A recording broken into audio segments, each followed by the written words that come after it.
So there is a lot of interest from our listeners about the low polling for the Yes campaign. One listener has written in asking, why, oh why, is the no vote leading in nearly every state? I want to go to you, Larissa. You run campaigns for a living. Looking at this polling, is the Yes campaign failing? On polling, yes. But I think there are lots of different ways to kind of bring into what is actually a winning campaign and what is a good campaign. I think the Yes campaign doesn't have all of those ingredients, and sadly the No campaign is kind of hitting viral moments. The metric really that I look at is not polling, because the only poll that really matters is referendum day. And if you think about the average kind of punter that's out there, they're probably repeating more of the No campaign than you're seeing of the Yes campaign. So for me, as a campaigner, that's probably one of the key, not metrics, but anecdotal pieces that we look at in terms of, like, is this campaign cutting through? How do you change that though, Larissa? Because, the S23 says that it has more than 200 community supporter groups. They have 20,000 grassroots volunteers. And they've stood up what they say is the largest campaign this country has ever seen in a relatively short period of time. What more could they be doing? I would say on those metrics, that isn't the largest campaign this country has ever seen. Like, that's kind of a typical mobilisation around an election. And if you look at something like marriage equality, the postal survey, look at the amount of kind of offline, decentralised events that people are just having in their communities. You think about walking down the streets full of bunting, people putting signs up, making their own signs and those types of things. Even within an election campaign, you kind of see that build up. It's lacking a bit of that, lacking a bit of visibility and that sort of stuff within the campaign. So those are types of things that you would look at. But this campaign, weirdly, isn't mobilising people in the same way. We have a lot of takes around why that is. It was interesting to see some different messaging research talking about that the kind of middle of Australia voters, when issues reach them, and talking about how there isn't a lot of empathy. But that is something that's really kind of atypical when you're talking about campaigning on First Nations justice. Like, you can't expect the country is going to be as empathetic as they are going to be on something like marriage equality and love is love and those types of things. They don't have the same lived experience. They don't know First Nations people the same way. And sometimes if you look at the status quo messages out there, particularly in conservative media and kind of the damage that was done around the Howard era, that messaging is really persuasive and really stigmatised and ingrained in the Australian psyche around how they talk about First Nations people. So that is also prevalent in this campaign and splitting people as well. I want to go to some of that polling because it does break down the reasons why people are voting no. Paul, can you tell us about what the polling shows?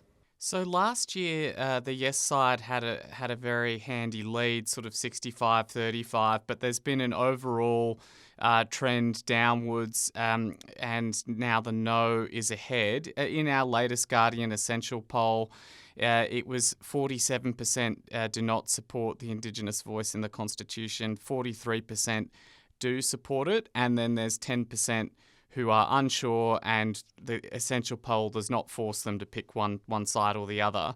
Concerningly, in a referendum when you need both a majority of voters and a majority of states, so 4 out of the 6 states, we're now seeing a dynamic where it's just Victoria where Yes is in the lead. There's also a Resolve poll in the Sydney Morning Herald today where it's just Victoria and Tasmania where Yes is in the lead. So the polls suggest that if the referendum were held this weekend, that it would struggle on both fronts, the majority and the majority of states.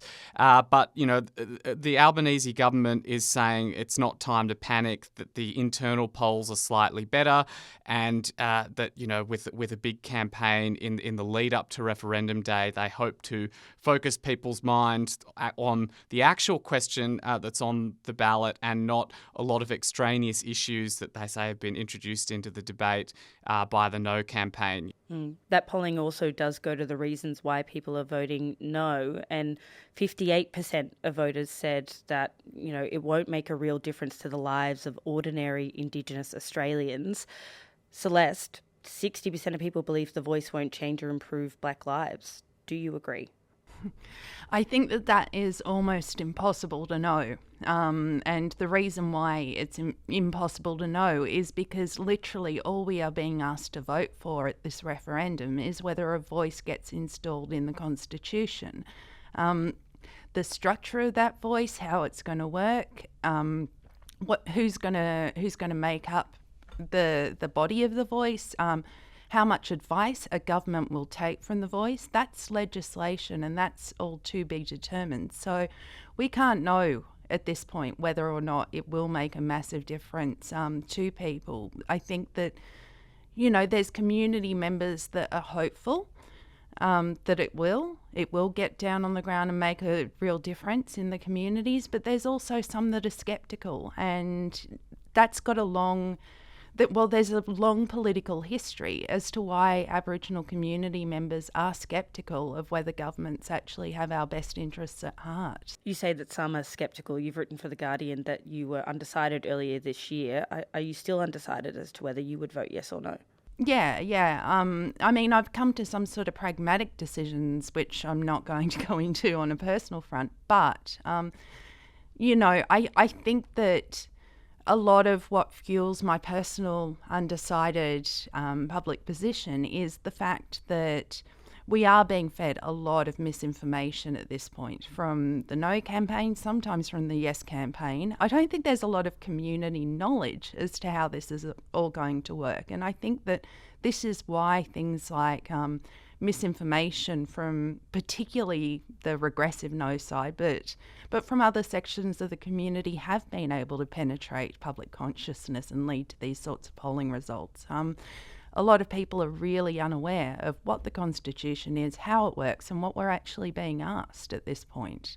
Larissa, as CEO of GetUp, you are campaigning for yes. Do you agree with that point by Celeste, though, that there's a lot of mob and community who don't understand some of the basic tenets of what we're being asked at this referendum? Yeah, absolutely. I mean, our team is out there in community and yeah, that's definitely the feedback that we get in the conversations that we have. Celeste talks about taking pragmatic position, and I think there was a lot of pressure on us as an organisation around what we say publicly during this moment.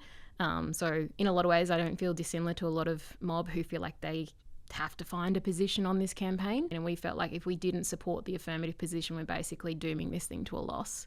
And so there's a lot of reasons why we had to do that, but it was such a difficult thing for us to come to a position. We have a significant First Nations staff within our team who are expert campaigners and organisers who are connected into the communities that they live in. Our First Nations team expands from metro areas right out to remote areas.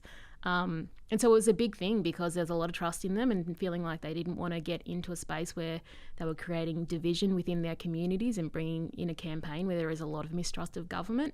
On that level, we felt very conflicted, but we felt like we needed to make a decision on how to do this and navigate this in the best way. And we felt like it would be okay for us to kind of work it out loud. So it's kind of a pragmatic and slightly pessimistic sounding yes, to be honest. But what do you say to, the nearly potentially 60% of people who believe that the voice won't make a difference to Black lives? I come from a history of activism and protest and campaigning for a very long time within my family.